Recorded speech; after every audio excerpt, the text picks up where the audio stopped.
देवियों और सज्जनों नमस्कार। कविताएं सुनी अनसुनी में आपका स्वागत है। मैं हूं धीरज और आज हम बात करने वाले हैं एक बहुत ही महत्वपूर्ण युद्ध की। मुगलों और आदिल शाहियों के बीच में 2 वर्ष की कैंपेन थी और इस कैंपेन में मुगलों ने 2 ऐसी बड़ी गलतियां की जिसके के कारण वो अपना सा मुंह लेकर वापस लौट गए थे। और इसका चर्चा हम इसलिए कर रहे हैं कि यही 2 चीजें कुछ और चीजों के साथ लगभग 300 वर्ष बाद फिर से प्ले में आई भारत और चीन के युद्ध में। और इन 2 प्रमुख चीजों के कारण उस लड़ाई में भारत को हार का सामना करना पड़ा था। ये 2 चीजें थीं अपनी सप्लाई लाइंस की देखरेख न करना और स्पाईक्राफ्ट की ओर ध्यान न देना, अर्थात गुप्तचर क्या कह रहे हैं, क्या नहीं कह रहे हैं, शत्रु क्या कर रहा है, इसका ज्ञान न होना या होकर भी गलती करना। तो आइए एक गहरी डुबकी लगाते हैं 1664 और 1667 के बीच हुई मुगलिया आदिलशाही कैंपेन में। इस कैंपेन की पृष्ठभूमि की जानकारी हमने अपनी चैनल में अलग अलग वीडियोस में प्रस्तुत की हुई है, अतः इस वीडियो में बड़े संक्षेप में प्रस्तुत करते हैं। हमें मालूम है कि औरंगजेब दक्कन का सूबेदार हुआ करता था शहंशाह बनने से पहले, और मुगल तब भी ये सोचते थे कि भाई दक्कन की जो 2 प्रमुख सल्तनतें हैं, गोलकुंडा की कुतुबशाही और विजयपुरा की आदिलशाही, ये तो हमारे कब्जे में होने चाहिए। तो ये सपने लिए औरंगजेब मुगलिया शहंशाह बना। शहंशाह बनने के कुछ समय बाद क्या हुआ कि एक आदिलशाही सिपहसालार हुआ करता था अफजल खां, उसको प्रतापगढ़ की माची पर शिवाजी महाराज ने खत्म कर दिया। 1659 की बात थी। औरंगजेब उस समय अपनी गद्दी संभालने में लगा हुआ था, तो औरंगजेब ने वेट किया। कुछ साल औरंगजेब बुंदेलखंड में महाराजा चंपत राय के साथ लड़ता रहा। इस समय औरंगजेब ने शाइस्ता खान को पुणे भेजा, ये किस्सा हमें पता ही है। शाइस्ता खान ने पुणे में बड़ी तबाही मचाई, लड़ना तो आता नहीं था, तो जो 1 लाख की सेना लाया था वो फैल गई थी पूरे क्षेत्र में, खूब गंदगी मचाई, खूब लूटा खसोटा। अच्छा, इन 3 सालों में शिवाजी महाराज ने अपना फोकस जरा कोंकण की तरफ रखा। कुछ बड़ी इंपॉर्टेंट लड़ाइयां हुई, उंबरखिंड की, संगमेश्वर की, इनके बारे में भी बात करेंगे।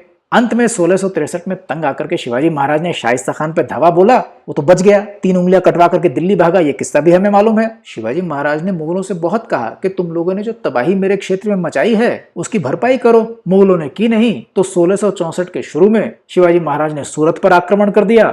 सूरत मुगलों का बहुत बड़ा ट्रेड सेंटर था, खूब पैसा था, खूब खजाना था वहां पर, वो शिवाजी महाराज ने अपने हाथ में ले लिया। अब औरंगजेब को लगा कुछ करना चाहिए, तो 1664 में औरंगजेब ने मिर्जा राजा जयसिंह के नेतृत्व में एक बहुत बड़ी सेना का मोबिलाइजेशन शुरू किया। 2 ऑब्जेक्टिव्स थे, एक शिवाजी महाराज को समाप्त किया जाए, और 2 बड़ा इंपॉर्टेंट ऑब्जेक्टिव जिसके लिए इतनी बड़ी सेना थी कि आदिल शाही को मुगलिया सल्तनत में सम्मिलित कर लिया जाए। ये जो 2 सल्तनतें थीं, कुतुबशाही, आदिल शाही, ये बड़ी दमदार जोरदार थीं, बहुत बड़ा एरिया था इनका, बहुत मालदार थीं, इनकी सेनाएं बहुत डिसिप्लिन थीं, तो आदिल शाहियों के साथ लड़ने के लिए उसी तरह की सेना चाहिए थी।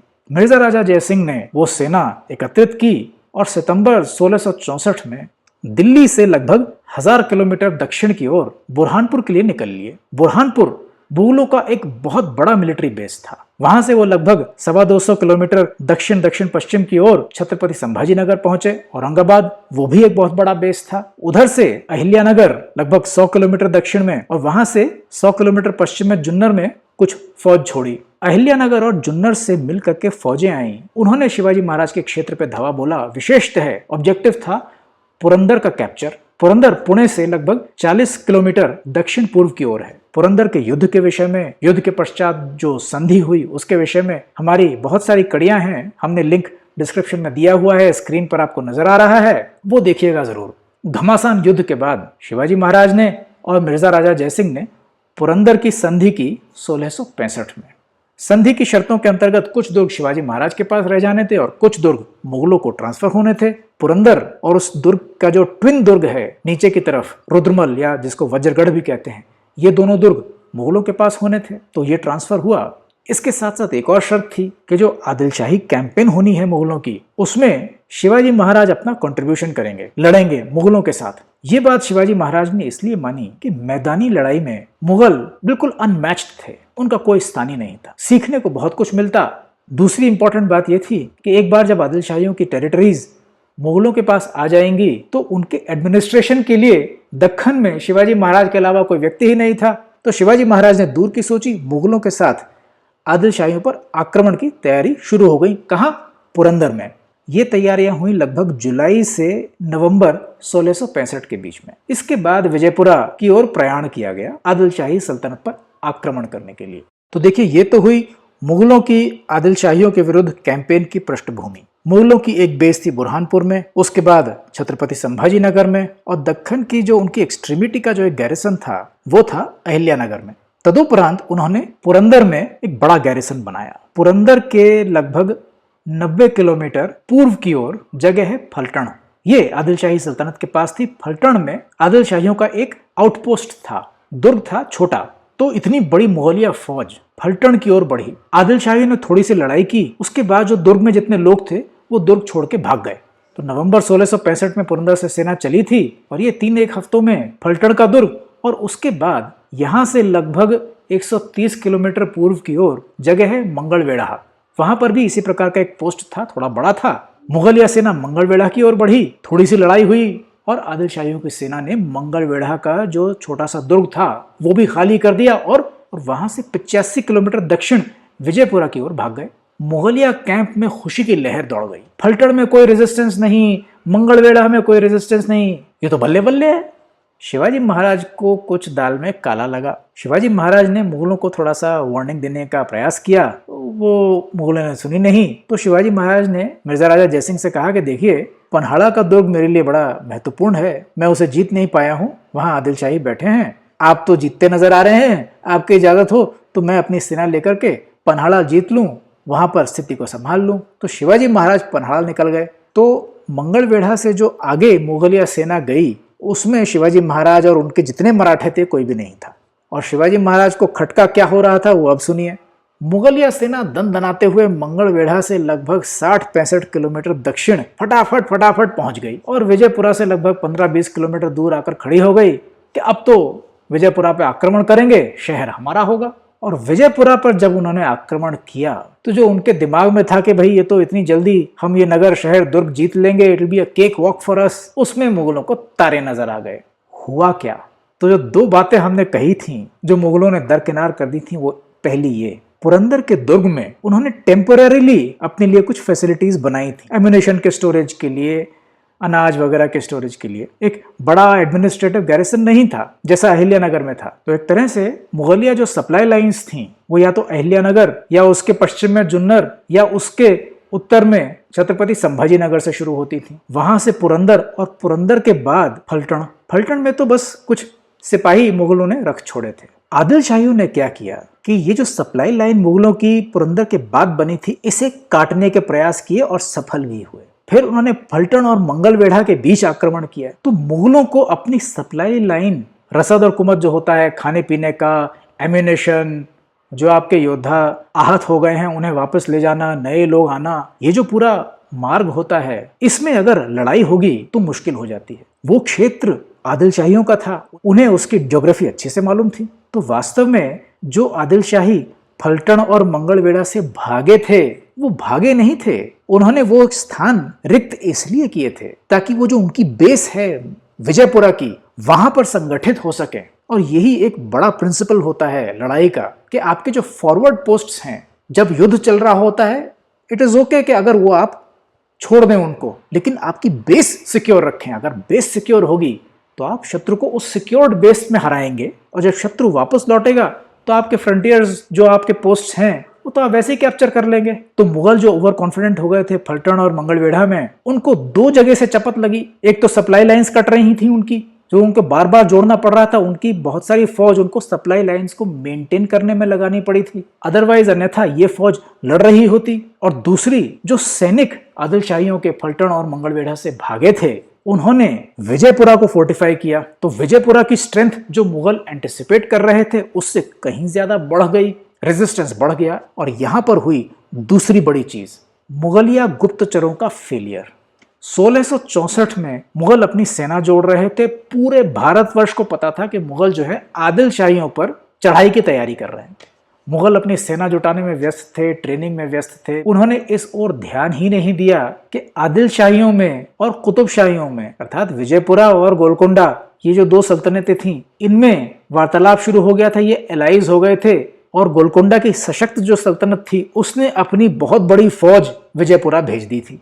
तो जहां लगभग 40,000 के आसपास की बड़ी मुगलिया फौज पुरंदर से आगे चली थी ये सोच करके कि भाई 8-10 हजार लोग हमको विजयपुरा में मिलेंगे, वहां पर उससे डबल लोग मिल गए और विजयपुरा के फोर्टिफिकेशंस बहुत बढ़िया बना चुके थे। और ये जो गैप था मुगल जहां पर थे और विजयपुरा के बीच का लगभग 15 किलोमीटर का, यह फासला मुगल तय कर ही नहीं पाए, वहीं जहां थे अटक के रह गए।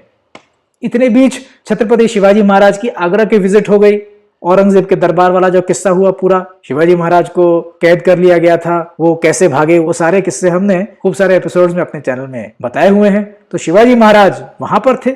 सितंबर 1666 में शिवाजी महाराज राजगढ़ पहुंचे। नवंबर तक संभाजी राजे भी आ गए थे। नवंबर 1666 में ये जो मुगलों की विजयपुरा कैंपेन थी, इसको 2 वर्ष से अधिक हो चुके थे। तो देखिए, सितंबर 1664 1664 में इतनी बड़ी 70,000 की मुगलिया सेना दिल्ली से चली और नवंबर 1666 में मुगलिया सुल्तान औरंगजेब ने कहा कि भैया इतना पैसा मेरा वेस्ट हुआ, इतने लोग गए, सब बेकार, कुछ हासिल नहीं हुआ, कम बैक। पूरी मुगलिया सेना को विड्रॉ करना पड़ा। सिर्फ इसलिए 2 गलतियां थी, सप्लाई लाइंस का ध्यान न रखना और complete failure of the spy system. गुप्तचरों ने जानकारी दी नहीं या उनकी बात सुनी नहीं गई, पता नहीं क्या हुआ। इस बात पर देखते हैं कि लगभग 300 वर्ष बाद भारत चीन युद्ध में यही 2 प्रॉब्लम्स हुई। 1962 के भारत चीन युद्ध में एक पॉलिसी थी, फॉरवर्ड पॉलिसी। इसके अंतर्गत इंस्ट्रक्शंस ये थे, बिल्कुल फ्रंटियर पर जो भारत के पोस्ट्स हैं उनको डिफेंड किया जाएगा। अब इसमें कोई बुराई नहीं, अपने पोस्ट डिफेंड कीजिए, लेकिन दूर दराज के पोस्ट्स में आप बहुत बड़ी सेना नहीं रख सकते। तो यदि शत्रु बड़ी संख्या में आता है उस पोस्ट पर, तो जो सिपाही हैं वो विड्रॉ करते हैं अपनी बेसिस तक। वो बेसिस आपकी स्ट्रांग होती हैं, पोस्ट आपके हाथ से चला जाता है, पर जब शत्रु आपका पोस्ट जीतने के पश्चात आपकी बेस की ओर बढ़ता है, तब आप पूरी स्ट्रेंथ में उसको अटैक करते हैं और जीतते हैं। यहाँ पर फॉरवर्ड पोस्ट से बेस का रास्ता अच्छा होना चाहिए, कम्युनिकेशन लाइन, खाने पीने का और जो इलेक्ट्रॉनिक कम्युनिकेशन है वो सब बढ़िया होने चाहिए। अगर वहां पर रास्ता उबड़ खाबड़ है तो आपकी सेना वापस कैसे आएगी? तो ये दिक्कत हुई 1962 में कि ना आपकी बेसिस सिक्योर थी, ना आपने अपनी सिक्योर्ड बेस से फॉरवर्ड पोस्ट तक का रास्ता अच्छा बनाया था। बस अपनी सेना को फॉरवर्ड पोस्ट में भेज दिया कि भाई लड़ो। परिणाम ये हुआ कि न पोस्ट रही, ना ही आपके लोग बेसिस को डिफेंड करने के लिए रहे। बहुत अंदर तक चीनी घुस आए थे। 1962 की लड़ाई के बारे में बहुत सारी बातें हैं करने वाली, पर सप्लाई लाइंस ढंग से ना बनाना, और ये ऐसा नहीं कि कुछ महीनों में बनती हैं। चाइना ने अपनी सप्लाई लाइंस जो उन्होंने तिब्बत में बनाई थी वो वर्षों में बनाई थी। तो भारत ने इंफ्रास्ट्रक्चर में, विशेषतः बॉर्डर्स पर इन्वेस्ट ही नहीं किया था। तो बस ये कह देना पार्लियामेंट में कि हम लड़ लेंगे, हम जीत लेंगे, फौज को भेज रहे हैं, पोस्ट नहीं छोड़ना है, इससे थोड़ी कुछ होता है। दूसरी, 1962 से पहले हमें ये पता था कि चाइना की एयरफोर्स स्ट्रांग नहीं है, उनके पास एविएशन फ्यूल तक भी पूरा नहीं था। ये जानकारी हमको थी। तो यदि हम चाइना को एयरफोर्स की बैटल में एंगेज करते तो लड़ाई का परिणाम कुछ और होता। अब बात ये थी कि चाइना की एयरफोर्स की हालत खराब है, ये बहुत सारे सोर्सेस से हमको जानकारी पुख्ता मिल गई थी, परंतु इसका कोई एक्शन हमने लिया नहीं। बस अपनी सेना को झोंक दिया लड़ने के लिए। पॉलिटिकल लीडरशिप की नेहरू जी थे, वीके कृष्ण मेनन जी थे, और कुछ मिलिट्री के लोगों की जैसे lieutenant general Kaul, general Thapar और ऐसे ही कुछ लोगों की बहुत सारी खामियां थी, बहुत सारे लैप्सेस थे, जिसका कि हमें खामियाजा भुगतना पड़ा। तो देखिए, ये फंडामेंटल्स होते हैं। आपकी बेसिस सिक्योर होनी चाहिए, सप्लाई लाइंस छोटी स्ट्रांग होनी चाहिए, कम्युनिकेशन चुस्त होना चाहिए, और जो आपका गुप्तचरों का नेटवर्क है वो स्ट्रांग होना चाहिए, और वो जो जानकारी देता है वो सुनना चाहिए, उसे समझना चाहिए, उसे प्रोसेस करना चाहिए, उस पर ध्यान देना चाहिए। तो ये था मुगल वर्सेस आदिल शाही, एक बड़ा कॉस्टली कैंपेन जो कि इतिहास की पुस्तकों में स्टेलमेट की तरह से दर्ज है, लेकिन वास्तव में मुगलों के लिए ये बहुत नुकसानदायक रहा। इतने पैसे गए, इतने लोग गए और हाथ में कुछ भी नहीं आया। इसी बात पर चलते चलते कविराज भूषण का एक छंद हो जाए। शिवराज भूषण के एक मत्त गयंत सवैये में छत्रपति शिवाजी महाराज के गुणों का बखान करते हुए कविराज भूषण कहते हैं, पावक तुल्य अमीतन को भयो, मीतन को भयो धाम सुधा को, आनंद भोग हेरो समुदय, कुमुदावली तारन को बहुधा को, भूतल माही बलि शिवराज भो, भूषण भाकत शत्रु मोधा को, बंदन तेज त्यों चंदन कीरति सौंधे सिंगार बधु वसुधा को। संक्षेप में इसका अर्थ यह है कि पावक तुल्य अमीतन को भयो। अमीतन जो मित्र नहीं है, शत्रु हैं, उनके लिए पावक अग्नि समान है छत्रपति शिवाजी महाराज, और जो मित्र हैं मीतन को भयो धाम सुधा को, उनके लिए तो सुधा अमृत का घर है। आनंद भोग हेरो समुदय कुमुदावली तारन को बहुधा को, समुद्र के लिए आनंददायक चंद्रमा के समान है, और जो श्वेत कुमुद पुष्प होता है उसकी एक माला समान तारामंडल है। गहरा अर्थ यह है कि गहन विचलित समुद्र को शांति शीतलता प्रदान करने वाले, रात में भी अंधकार में मार्गदर्शन करने वाले शिवाजी महाराज। भूतल माही बली शिवराज भूषण भाकत, कविराज भूषण कहते हैं कि मुधा असत्य के शत्रु हैं शिवाजी महाराज। और जो अंतिम पद है अत्यंत सुंदर है। धरती माँ वसुधा का वर्णन है एक वधु के रूप में, कविराज भूषण कह रहे हैं इस वधु का तेजोमय सिंदूर है शिवाजी महाराज, और इसके सुगंधित चंदन के समान है। तो कविराज भूषण के इस अत्यंत सारगर्भित सवैये के साथ आज की इस कड़ी में आपसे अनुमति लेते हैं। आपके स्वस्थ, सुखी, समृद्ध एवं मंगलमय जीवन की कामना करते हुए जय मां भवानी, हर हर महादेव।